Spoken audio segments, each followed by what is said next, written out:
Greetings, scholars, and welcome to Following the Gong, a podcast of the Schreier Honors College at Penn State.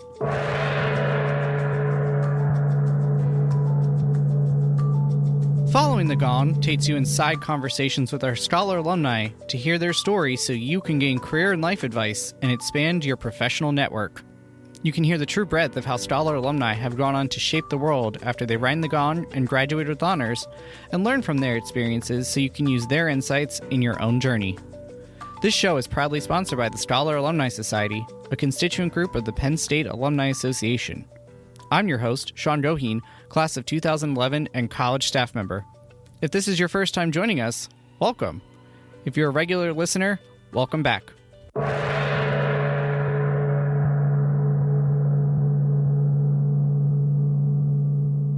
This episode covers a wide swath of topics, from first engineering jobs to transitioning to new functional areas using a STEM background, to the importance of soft skills, promoting diversity in STEM, and coming to Penn State as a first-generation American.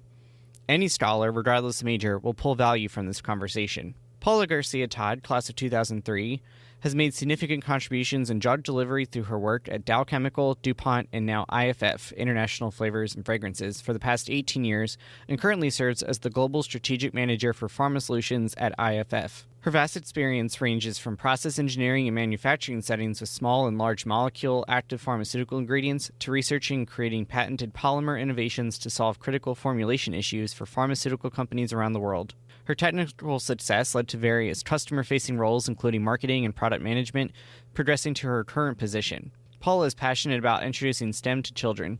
She has volunteered on boards and organizations focused on increasing the number of female and underrepresented students in STEM fields, especially engineering, for the past decade. She has developed new K-12 programs aiming to improve understanding of the real-world applicability of STEM while changing the face of what an engineer looks like. She has been active in diversity, equity, and inclusion advocacy within industry, working through women's and Latinx employee resource groups at each of the companies to create awareness and improve company cultures.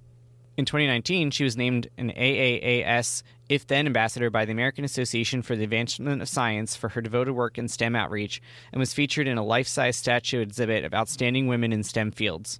In 2020, she was named both Woman of the Year in Engineering by Women in Technology and a Community Trailblazer by STEMConnector's Million Women Mentors. She received the Luminary Award from Great Minds in STEM in 2021. Paula holds a Bachelor of Science with honors and a Master of Science in Chemical Engineering from Penn State's College of Engineering. She and her husband, Doug, also a Penn State alum, have 3 children and live in Georgia. In this episode, Paula shares her insights on coming to Penn State in the Schreier Honors College as a first-generation American and as someone speaking English as a second language, the differences between collegiate cultures in Brazil and the United States, building cultural capital and learning from your network, finding involvement that complements your major and career aspirations and opportunities that are just for fun, resources for Penn State students from historically marginalized identities, particularly in engineering, pursuing an IUG, the integrated undergraduate-graduate degree in a STEM field, getting into pharmaceuticals as a way to help others and getting into entry-level technical roles, the importance of soft skills and how to develop and learn them, moving up into pharmaceutical leadership and transitioning from technical to marketing, living and working through mergers, acquisitions, and spin-offs or separations in the corporate world, supporting STEM education for historically marginalized K-12 students and providing role models for women and girls interested in STEM, the importance of asking for help in your professional life and in finding balance, the difference between mentorship and sponsorship, and avoiding comparison and finding your own journey. With that, let's get into our conversation with Paula Garcia Todd.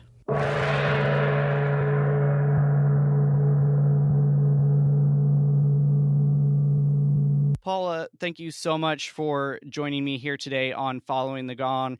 As a former member of the Scholar Alumni Society Board, I'm very excited to have you on today to talk all things STEM and marketing in a really unique career that you have. But I want to obviously start at the very beginning and ask, how did you first get to Penn State and specifically at the Schreier Honors College?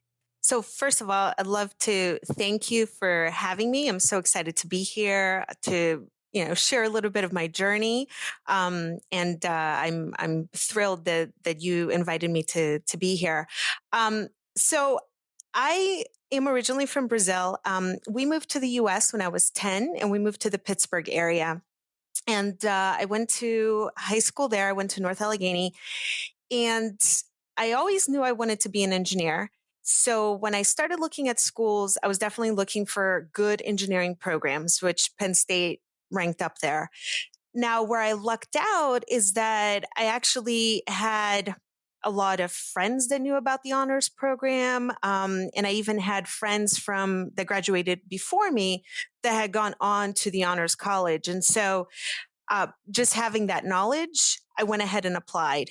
And so, I'll be honest in saying that Penn State was more of a backup school for me, but on like the honors college was a stretch for me, right? So, like, I was kind of like, all right, so Penn State, if all else fails, I go to Penn State for engineering, but oh my gosh, it'd be amazing to get into the Shire's Honors College. And so when I got accepted, that really shot Penn State up to the top for me. That's great. Now, you mentioned that you weren't born here. What advice do you have for students who are first generation Americans and for maybe whom English was not their first language growing up? Yeah, so I think everyone will have a slightly different experience, but for me in particular, coming from South America, so my oldest brother is 11 years older than me. So I saw him get accepted into university in Brazil. And in Brazil, the public universities, you don't have to pay for necessarily, but they're really hard to get into, right? And so it was instilled very early on me that I had to do super well. And quite honestly, my parents never saved money for college. Like that wasn't a thing.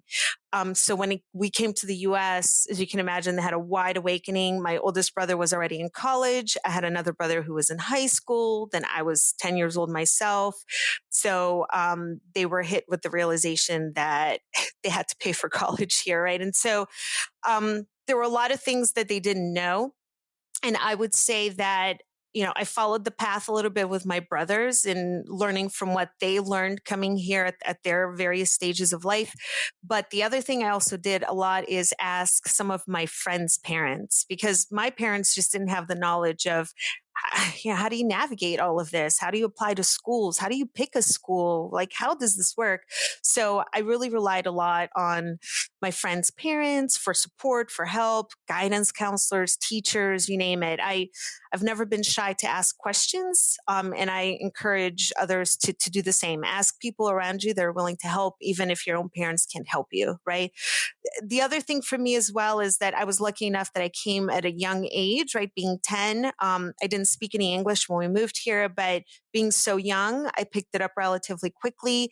And I never took the TOEFL, along with the SAT and things like that. But if you do feel like English is a disadvantage, I say there's no shame in taking the TOEFL, right? And allowing that score to also count within your SAT and all of that, right? I think it's the test is there for a reason, and if you feel like you need it, absolutely take it. A lot of guests on the show talk about going and talking to professors and you highlight your friends' families are a great resource to tap into as well, both coming into the college and once you're here, even and even past. As you know, I'm as the host here, some of my friends' parents were great resources for me as well, and I think that's really sage advice for students. Now, speaking of students, you are obviously a scholar here in the Honors College. Can you tell us what kind of organizations you were involved in, internships that you pursue? Because if you're in STEM, it's good to have hands-on experience in the field.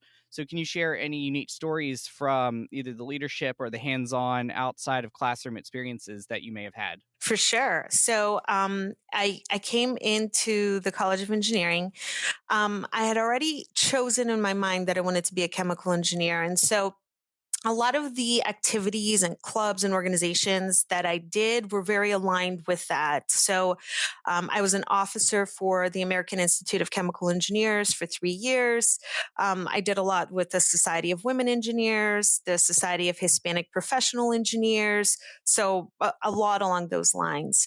Um, on the side note, I love playing volleyball, so I played rec volleyball quite a bit. I love salsa dancing. I did a lot of that as well on campus. So there's a lot that you can do besides just things that are focused on your major, obviously, and that's one of the beauties of going to a big school like Penn State. There's a little bit of everything there. But in terms of internships, I'm so glad you mentioned that because there is nothing like getting hands-on experience, because when you're sitting in an engineering classroom and you're learning about thermodynamics, you're learning all the theory and the calculations, it's not until you see it come to life and really understand how is this even utilized in the real world. And so for engineers in particular, I always say seeking internships, co-ops is critical. Not just in better understanding what it means to be an engineer and what that work looks like, but also it it really helps you in getting a job once you graduate, because you're showing an employer, hey, I already have some experience. I've already kind of learned a little bit on the field, and it looks really good on a resume, right? So while I was on campus after my freshman year, I did an internship with Bayer. I did a couple of internships with Merck in the pharmaceutical space. I did an internship with Dow Chemical. And so I took advantage every summer. I had some type of working experience. The other thing I just wanted to point out, maybe for students that aren't aware, the College of Engineering actually has what's called an outreach and inclusion office. And that's what houses a lot of these organizations like SWE and SHEP and NSBE, the National Society of Black Engineers. They have a lot of resources, tutoring. They can help you get internships, co-ops, and so forth if you are an underrepresented student in engineering. Not a lot of universities offer that.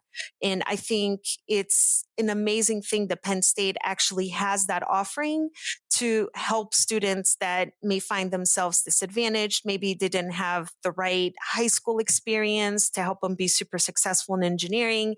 And they really provide the bridging stones to help you be successful. So I think it's really important to highlight that Penn State has that resource available for underrepresented students in engineering. That is fantastic. And that is on top of all of the resources you already have as generally an engineering student through the College of Engineering, a Penn State student through the Bank of America Career Services Center, and the Schreier Honors College Career Development Office with Lisa Kurczynski. So a common theme on this show, if you are a frequent listener, is there are so many resources for you here at Penn State and in the Honors College. So that's another great one if that fits your identity. So thank you for sharing that, Paula. I wasn't aware of that. So that is great for students who may benefit from that.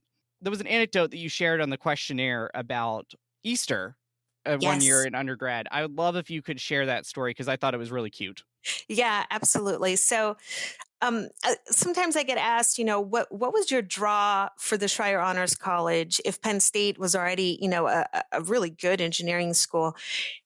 And yes, the resources is what really drew me to Penn State, right? To your point, it's such a big school. There's so much available, but I also didn't want to feel lost. And I wanted to have like that small college feel, more family like. And that really came to light for me my sophomore year. So, like I mentioned, I grew up in Pittsburgh, went off to Penn State, and then my sophomore year, my father was actually transferred to Tennessee. And I was kind of emotionally having trouble kind of grasping the fact that my parents are going to be so far away, and I'm close to my family, and I really struggled a little bit. And I'll admit my grades even dropped a little bit, and the Schreier Honors College took note. They just wanted to know how things were going. I shared what was happening. And I also shared that because they were further away, coming into the springtime, Easter, for example, I wasn't going to be able to go home even to see them over Easter break or that weekend. And an administrator within the Honors College actually invited me into her home for Easter Sunday. So I wouldn't be alone and I would be within a family setting. And it was probably one of the most welcoming, impactful things that anybody ever did for me while I was feeling really down and lonely and upset, and to me, that's the perfect example of showing how the Schreier Honors College really does provide kind of this smaller family-like feel within such a large environment. And I'm forever grateful for that experience. I love that story. I think that really speaks to, I'm not sure if that administrator is still here or not. Paul is shaking her head that they are not, but the staff here really care about you as a scholar, thing we try to look out for you at every step of the way, and I really love that story. Now, obviously, at the end of the day, you're here to be a student. And Paula, you participated in the IUG, the integrated undergraduate graduate, where you get both an undergrad and a grad degree at the same time. And you did this no less in a STEM field, which is no small feat. Can you tell us about that and what recommendations that you have for students who are interested in pursuing this opportunity? Sure. So I'll tell you about my own experience, and then I'll tell you if I could go back, what I would do differently. Um, as you're aware, as an honors student, you have to write an honors thesis by the time you graduate. And I actually really liked that aspect of the honors program because I was interested in research. I wanted to understand a little bit more of what's research like, and you know that I was interested in from the very beginning. And so, freshman year, I was already kind of investigating what are the chemical engineering professors studying at Penn State, like what's their research, all of that. And very early on, my sophomore year, I actually started to talking to some of the professors, and better understanding their research and kind of throwing myself out there, right? And so I started doing undergraduate research my sophomore year, very early on in my sophomore year. So by the time I actually hit my senior year, my advisor kind of sat me down and was like, you've done enough research for a master's thesis. And I was like, wow, I never even considered that that would be a possibility. So thought about it and I was like, okay, so if I stay an extra year and really hone down on all the graduate coursework, finish up my research, write up my thesis, defend it, basically in 5 years, I can graduate with both a bachelor's and a master's in chemical engineering. So I was like, sign me up. Let's do it.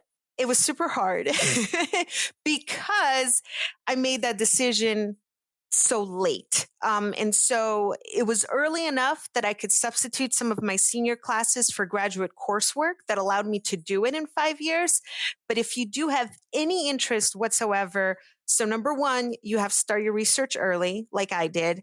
But number two, you really need to start looking at your schedule and understanding how you could fit it all in within the 5 years. Because basically, like my last year was all these super hard, crazy classes where I could have spread it out over the course of 2 years and made it way more manageable. So that would be my advice. If you are interested in partaking in the IUG program, I think it's amazing. As an as an honors student, I think it's a lot easier to partake because you're already writing a thesis. But just start thinking through that and planning early. Don't wait until your fourth year. Is my advice. That is great advice. And I think that speaks to a lot of other opportunities as well, is the earlier you can start planning for anything like internships or for IUG, your thesis topic, not a bad idea. And speaking of internships, earlier you mentioned that you did ones at Merck, at Dow, and you had one each summer. And there's kind of a common theme there of pharmaceuticals. Did you always know that you wanted to go into pharmaceuticals, or how did you discover that that was where your professional interests lay? Yeah. So, to your point, all of my internship experience was in the pharma industry. I have spent the last 18 years within pharmaceuticals in various types of roles. And yes, like I've always wanted to do pharmaceuticals. That stems from me, and I think a lot of people have a similar feel when they're younger that they want to do something that's going to help others. And so I went into engineering knowing that I wanted to help people. I, for a while, considered, maybe I'll become a doctor. That's a great way to help people. But I will readily admit I faint at the sight of blood. I am terrible. And now with three kids, trust me, when they're hurt, they know to go to dad because I am no help to them. So I knew medicine was not in the cards for me at all. But the next step that I could really see that I could still really help in that field was the pharmaceutical field. So I went into chemical engineering already with the thought and the desire to work in pharmaceuticals. I chose chemical engineering over, say, a pharmacy degree simply because I wanted to have a broader foundation that would allow me to do a lot of different things within pharmaceuticals. Um, But yeah, that's how I really discovered, the pharmaceutical field. And for me personally, I feel great knowing that every day I'm doing something that's helping patients around the world, with whatever diseases they're fighting. You came out of college, you had your master's degree, and you started early in some frontline engineering roles that are very technically oriented. Which, if you're looking at the episode description, you'll see that your title now doesn't necessarily reflect the technical side as much. But I want to start at the beginning, where our students are likely to be headed in those roles. Tell us about your experience in those frontline roles. What you learned, what suggestions you have for students who are looking into similar engineering, technical, tactical roles that they can explore right out of college. Yeah, sure. So my very first job out of school, I would say, is like the traditional chemical engineering role, where I was working in a manufacturing plant. We were basically taking a chemical process from lab scale, scaling it up to what we call a pilot scale, which is kind of like the mid scale, and then to a commercial scale, which is like these large manufacturing plants that you see producing various molecules or chemical entities. My first job was very specific with active pharmaceutical ingredients, and so I was working for a company that doesn't participate in the discovery of active pharmaceuticals, but rather just in the contract manufacturing of active pharmaceuticals. And so I learned a lot about manufacturing, about especially manufacturing under very strict regulatory conditions, which is all of what pharmaceutical is. Um, and and that was a great experience. But I also have this story to tell that when I was doing that job, because we are doing contract work for other pharmaceutical companies, really they were basically our customer. And I remember we had worked really hard on scaling up this one process. We got the plant up and running, super hard work. And the customer, the pharmaceutical company, was still not pleased with the product. And they kept saying that the particle size of the material we were providing was completely off. And so we had to go back to the drawing board and find ways to change the particle size of this material. And as an engineer, I remember thinking, oh my gosh, like, why are they so picky? Like, this is the chemical that you need. I don't understand. Like, what is the deal with this whole particle size discussion? Fast forward a few years later, I find myself working not in a manufacturing setting, but rather in a lab setting. And I was working with pharmaceutical formulations, with various polymers that we call excipients, which are basically inactive ingredients that go into all types of pharmaceutical products.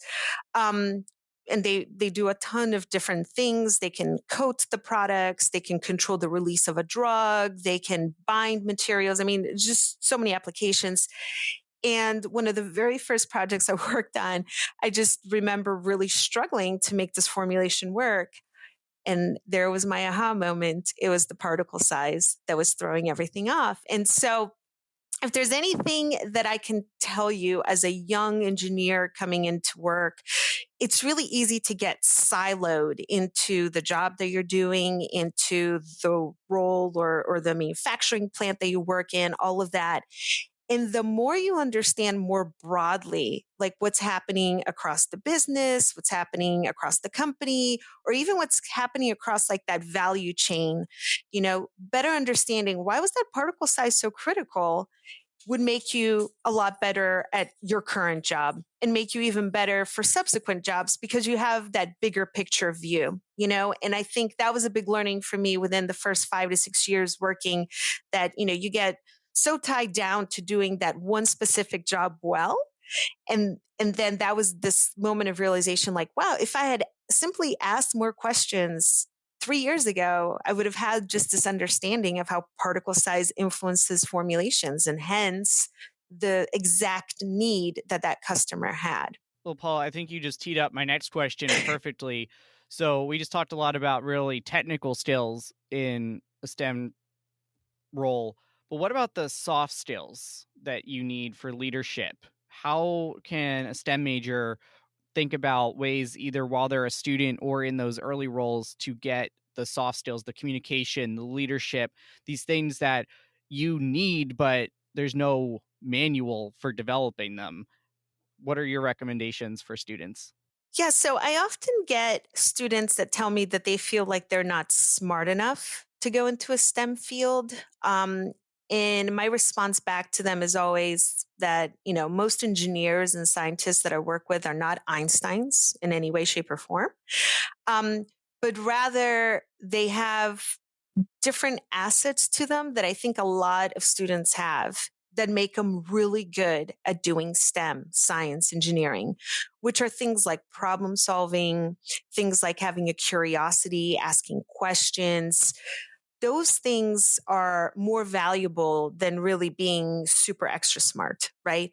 Um, and those are things that you can really hone in on, not just in schoolwork, but even in activities that you do outside of school, right? And so I always encourage people to, yes, you should work hard in school and do well, absolutely, but you should take time to find hobbies and find other activities and clubs and organizations to join. That's where a lot of those soft skills come from, right? Like communicating and leading a group, all of that is really going to come from those types of experiences. And furthermore, I think those experiences also further help develop the curiosity and the problem solving and all of those other skills that are so important to be really good at STEM. So that would be my suggestion, is to not be so focused in school, but really allow your natural curiosity to lead to other paths and organizations and clubs and hobbies. And through all of that, you'll naturally start to really hone in on those other soft skills. Speaking of other paths, you've gone from the lab work, the hands on manufacturing, and now you've progressed to some key leadership roles in the companies that you've been at. You've been in marketing and product management, strategy setting roles. How did you decide to go into that, and also without getting an MBA? That's true. I'd love to hear about your thought process on wanting to move up into those types of roles and doing so without that specific degree.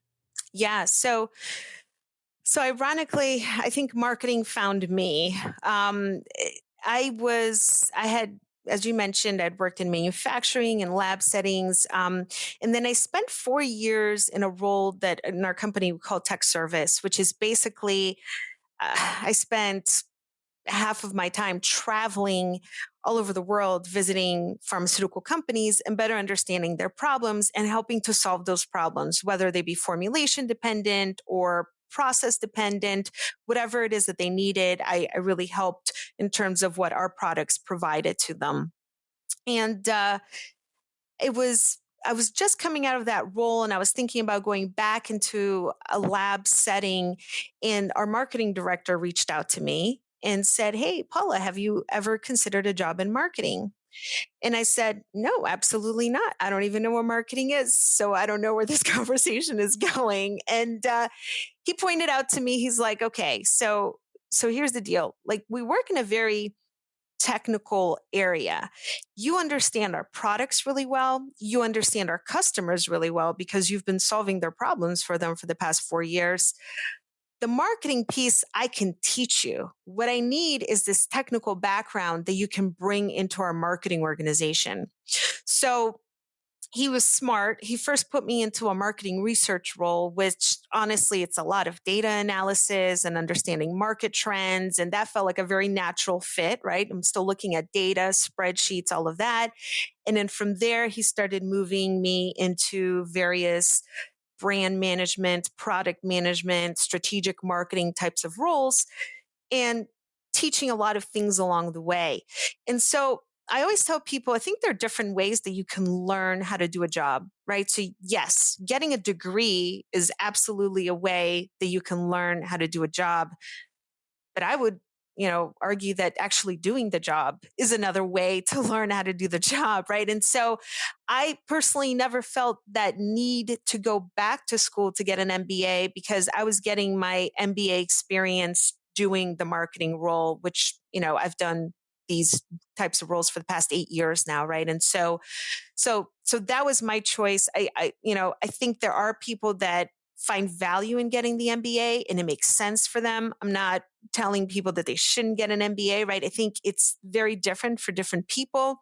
I had already started a family. I was learning a lot on the job. It just made sense for me personally to progress and keep learning on the job, taking trainings and courses, throughout the way, but not necessarily stopping everything to get an MBA. So, as an MBA student myself, I think that is spot on. I think it is valuable for some, and for others, you're getting enough on the job where maybe you have really good training opportunities and good managers where you're going to get that hands-on. So, something to think about if you do or don't need to, because it is an investment of time and money. Now, one of the things we talk about in MBA classes is change management. And you've been at Dow, you've been at DuPont, and now you're at IFF. And trying to piece together from your resume and your LinkedIn, these companies have been together, they've been separate, you've been through mergers, acquisitions, separations, divorces. In the business setting, you're still happily married to Doug. So Yes. just want to point that out there. So business divorce from these different companies. How do you handle those situations? What's that like? That's something that we don't typically hear the experience of somebody kind of in the middle of the organization. And especially not something that you think about when you're just trying to get a job as a student, but something if you go into the private sector, you're probably going to deal with at some point. So I'd love you to share your experience going through these different types of organizational changes. It's been a wild ride. I'm not going to lie. To your point, Dow and DuPont merged, and then my business unit ended up going with DuPont once they separated. And then after 2 years with DuPont sold off our business unit to this other company, IFF. And yeah, it's very challenging because it's a lot of changes happening in short periods of time, and it's new management, new systems, new processes you have to learn, new people you have to meet, and it's just a constant state of change. What I would say has helped me personally through all of this is, one of the characteristics that I recognize in myself is that I tend to be a very optimistic person. And I think you have to go into these environments with an optimistic perspective and with the thought pattern that all of this is crazy, but it just presents more opportunities for improvements and changes in the organization that maybe you've been wanting to make for years, right? And so, as crazy as it is to manage all of what's happening on the day to day, I always think strategically, like, here's an opportunity that we can improve our processes and we can improve our systems and we can improve the way that we're doing business because everything is new and changing. Let's just tackle it and do it, right? And I think honestly, that's what's carried me through the past few years with all these changes, just that constant optimism and knowing that things can get a lot better from here.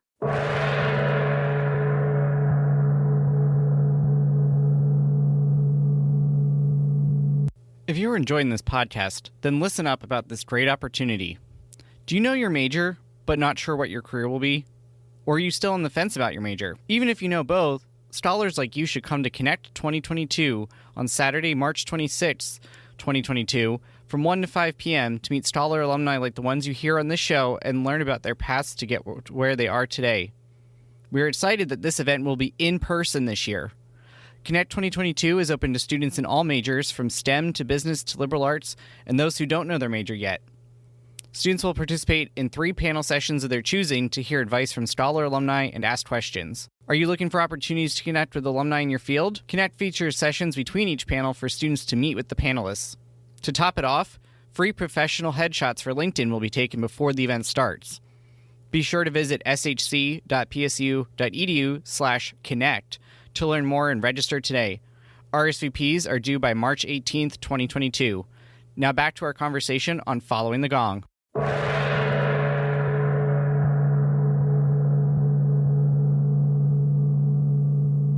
So we've talked a lot about your work, but just like student leaders who are going, and they're not just students, but they're leading these organizations that we've talked about, you're really involved in things outside of work. And you can't see this because this is an audio podcast, but Paula has this beautiful quilt, I think. Yes, it's behind a quilt. her that says STEM, and it's kind of a mosaic thing, and I think that really speaks to her passion for this topic.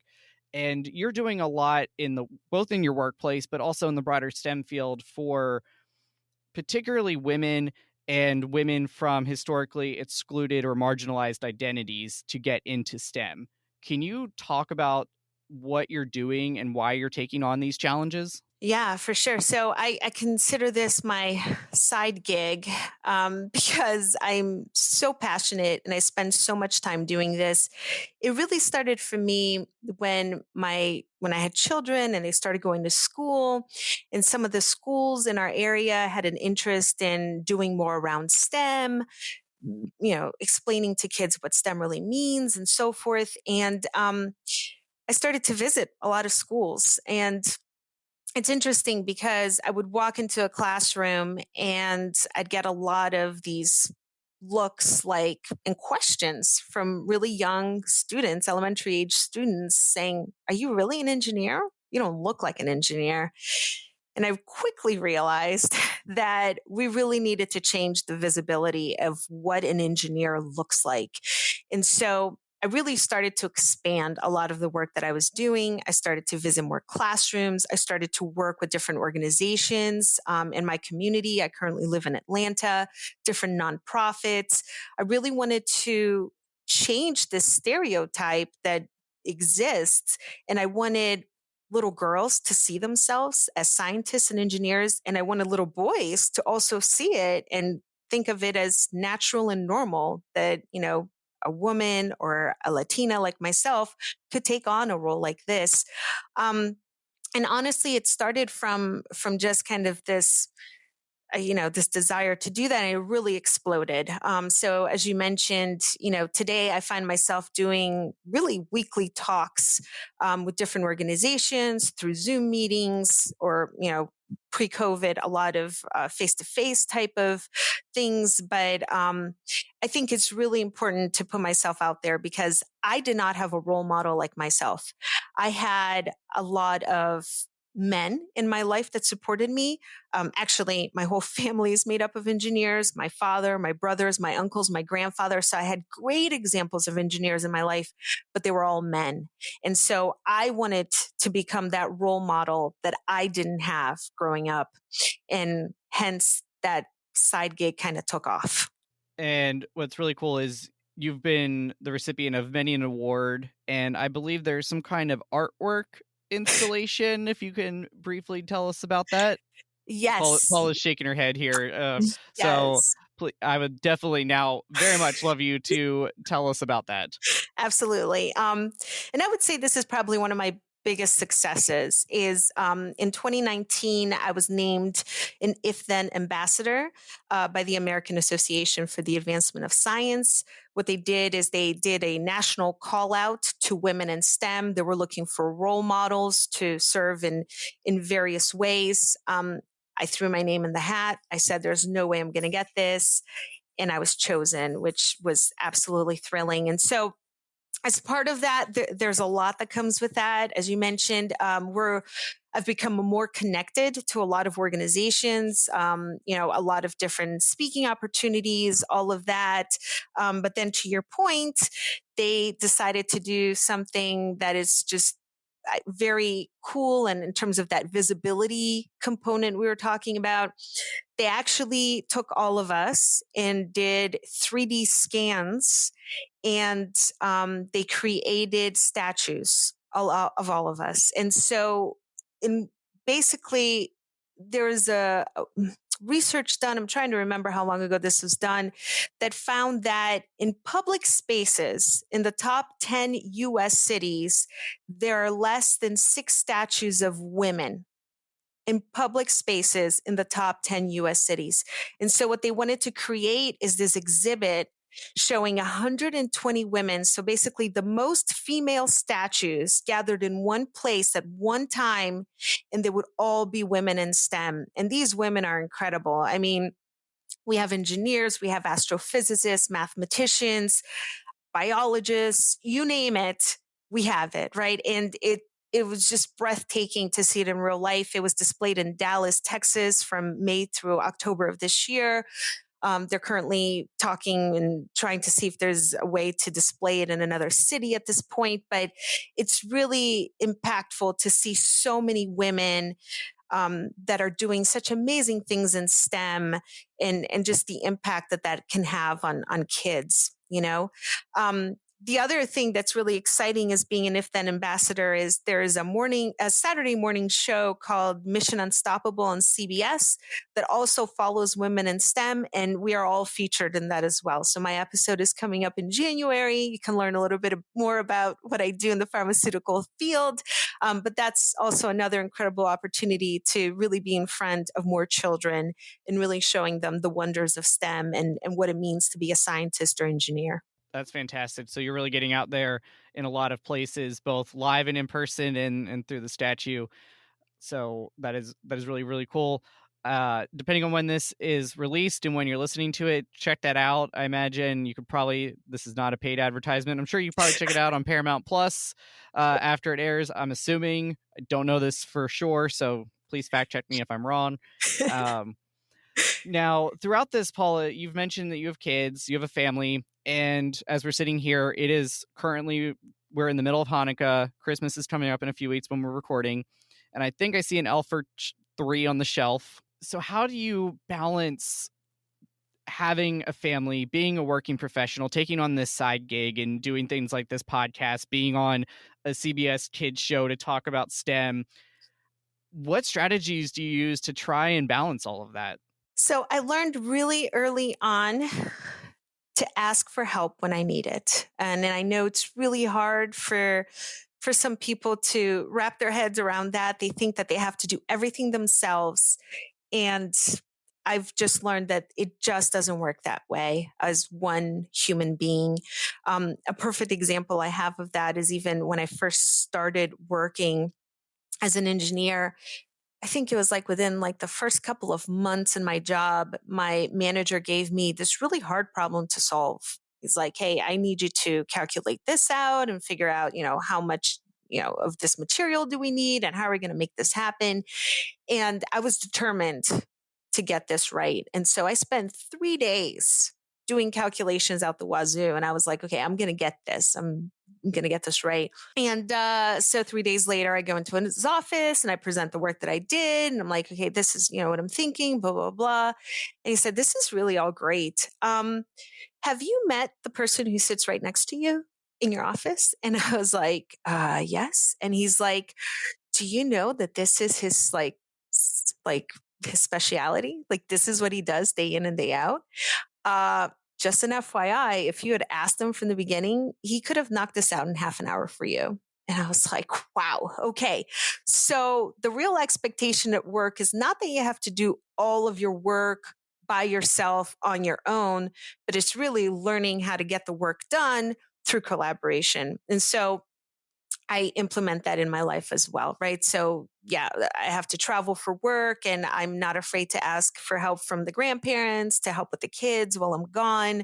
But, the same token, I'm also not hesitant to provide help when needed, right? And so it's a two-way street.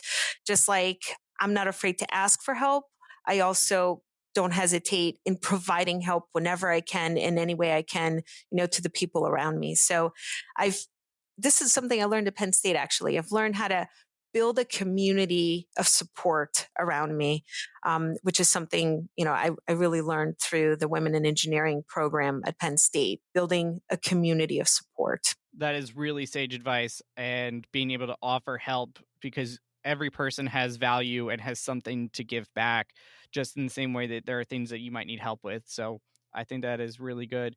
You've already talked about your biggest successes and learning moments. So you really teed up something else I wanted to ask about kind of in the wrap up here, which is in terms of asking for help, but specifically in a professional capacity around mentorship. How do you approach mentorship, both as a mentor, both in the broad sense of the different things we've talked about, but also on a one-to-one level? And also, you're still mid-career. You've got a very large trajectory ahead of you. How do you approach being a mentee, a few years into your career? Yeah. So mentorship is really, really important. And I want to talk about mentorship, but I also want to talk about something that we don't talk about very often, which is sponsorship. So I'll start on the mentorship side. And I think mentors provide great value because, like I mentioned, I didn't have any mentors that looked like me necessarily, but I had a lot of people that provided support and guidance throughout my career. So mentors can provide that guidance in a way that maybe others like your parents and so forth, they just don't know otherwise. They don't know how to provide that guidance. So that's really important. They can answer questions. They can, give you a glimpse of what different types of roles and careers look like. They can suggest ideas of classes you should take, experiences, jobs you should consider, all of that. So if you don't have a mentor in your life, I highly encourage you to think about who would be a good mentor for you and who is someone that you look up to and that you can really learn from. For me personally, I have found that I really prefer these organic mentoring type of relationships. And I can't say that I have any specific mentors that I meet with, on a monthly or quarterly basis or anything like that.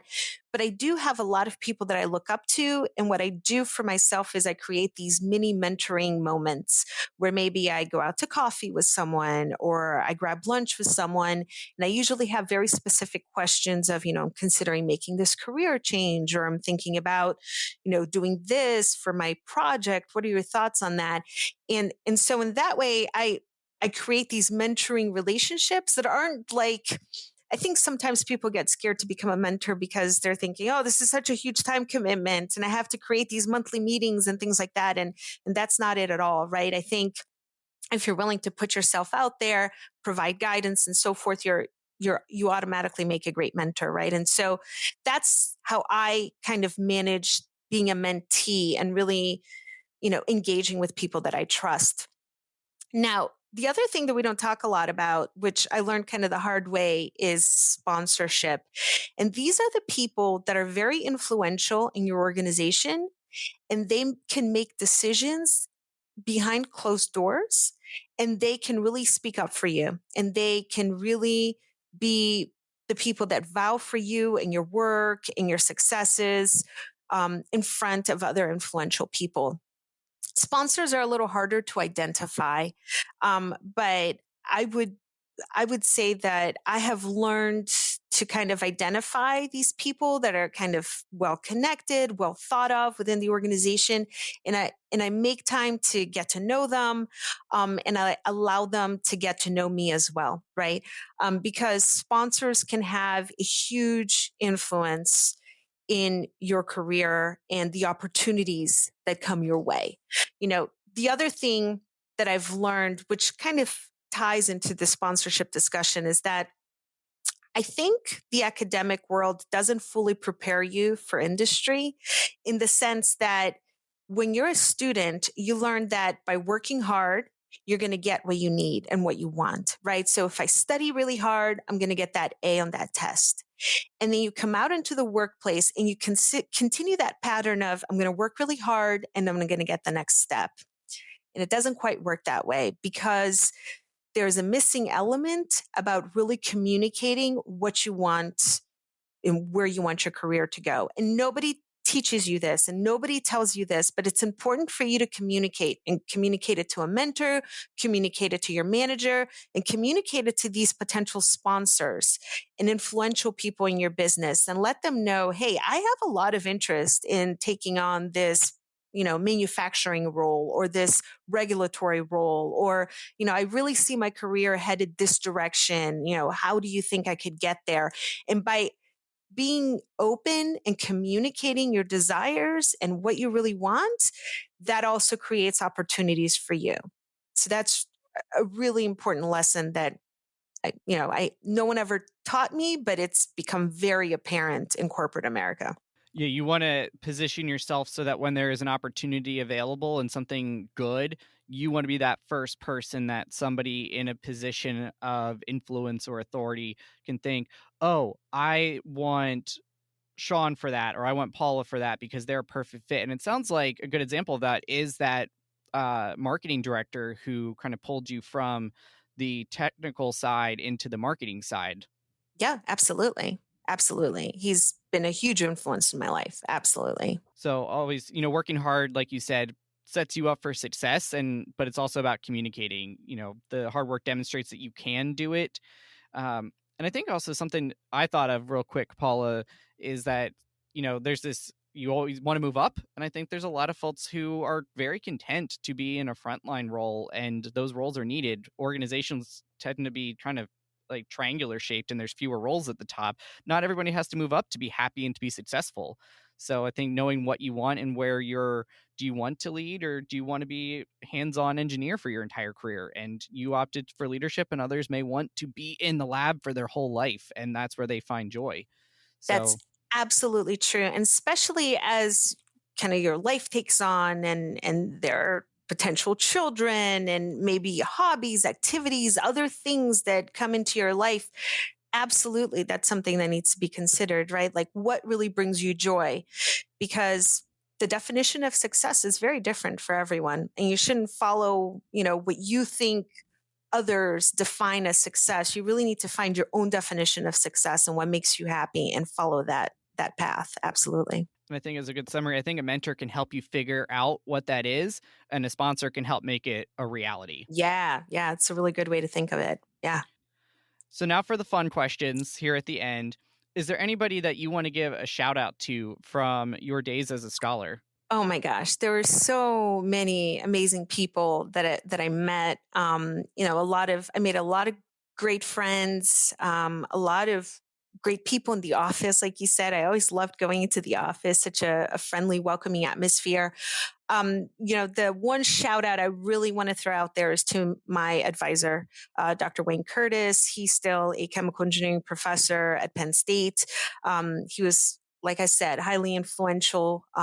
He was, I really consider him the first person who said yes to me and gave me an opportunity, honestly, in a time in my life that I didn't think I necessarily belonged in a lab or I was ready to be in a lab, but he opened up that opportunity to me. And so I consider him my first yes. And for that, I'm forever grateful to everything he did. Again, speaking to the power of being a sponsor and finding one. Great shout out there. Are there any pieces of advice that you really wanted to share that maybe have not come up organically through the previous questions in our chat here today? Yeah, there are a couple of things that I like to throw out there. And so, imposter syndrome is a very real thing, especially when you're going into like a STEM major, and especially when you don't see other people that look like you, right? A lot of these underrepresented students that I've talked about that I'm very passionate about encouraging to go into STEM, it can be really hard. But, someone said this to me once, and I think it's so true. Don't compare your chapter 1 to someone else's chapter 10. Everyone has had failures, everyone has had challenges, and it's really easy to see someone, even like myself, 18 years out in career, like this is where I'm at. And when you're brand new, you can look at that and find it very intimidating. But it's really, really unfair to compare yourself to someone who has had many years of experience, because we've all had our ups and downs. And so don't allow that to really pull you away from the things that you want to do. Embrace who you are, embrace your uniqueness, bring your whole self to everything that you do, and fight off that imposter syndrome. The other thing I'd like to point out is that, we talked a lot about the outreach work that I do. And I find it interesting that a lot of people don't see themselves as role models. And no matter what age you are, who you are, what you do, I want you to look at yourself in the mirror and recognize that you are a mentor today. You are a role model today. There are people that are looking up to you, younger students, siblings, neighborhood kids, whatever. There are people that look up to you.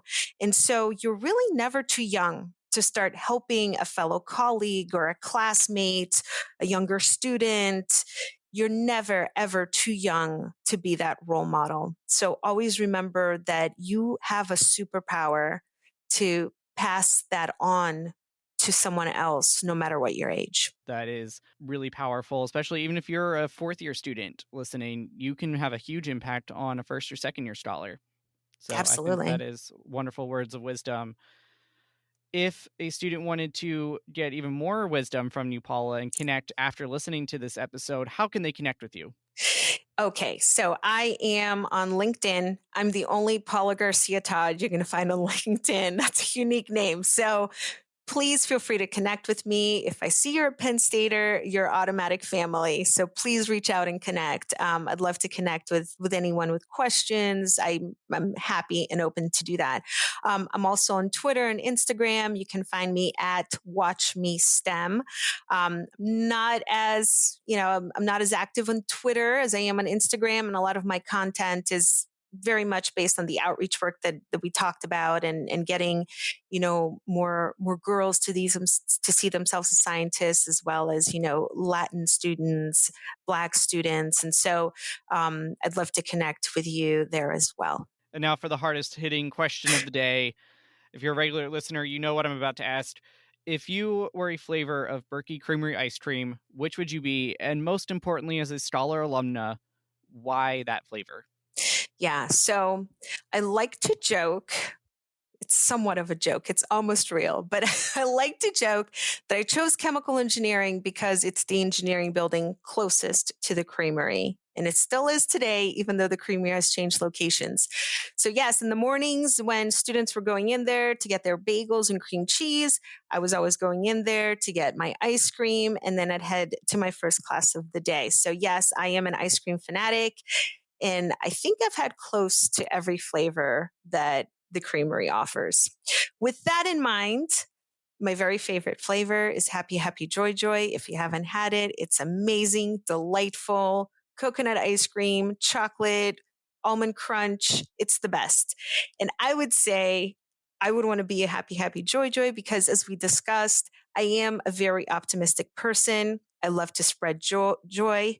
I am the office prankster. Yes. Have I ever filled somebody's office with 200 balloons to celebrate their birthday? Yes. Have I filled those balloons with confetti so as they popped the balloons to clean up the mess, they actually made a bigger mess? Yes.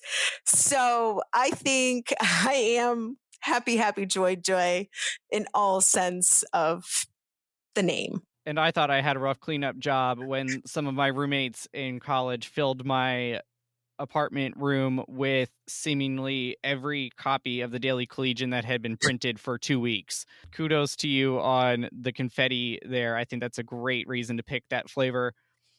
Paula, you're doing great things out in the world.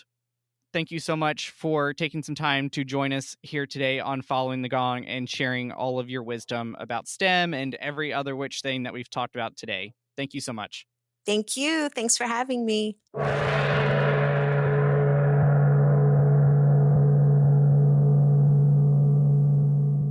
Thank you, scholars, for listening and learning with us today. We hope you will take something with you that will contribute to how you shape the world. This show proudly supports the Schreier Honors College Emergency Fund, benefiting scholars experiencing unexpected financial hardship. You can make a difference at raise.psu.edu/Schreier. Please be sure to hit the relevant subscribe, like, or follow button on whichever platform you are engaging with us on today. You can follow the college on Facebook, Twitter, Instagram, and LinkedIn to stay up to date on news, events, and deadlines. If you have questions about the show or are a Scholar alum who'd like to join us as a guest here on Following the Gong, please connect with me at scholaralumni@psu.edu.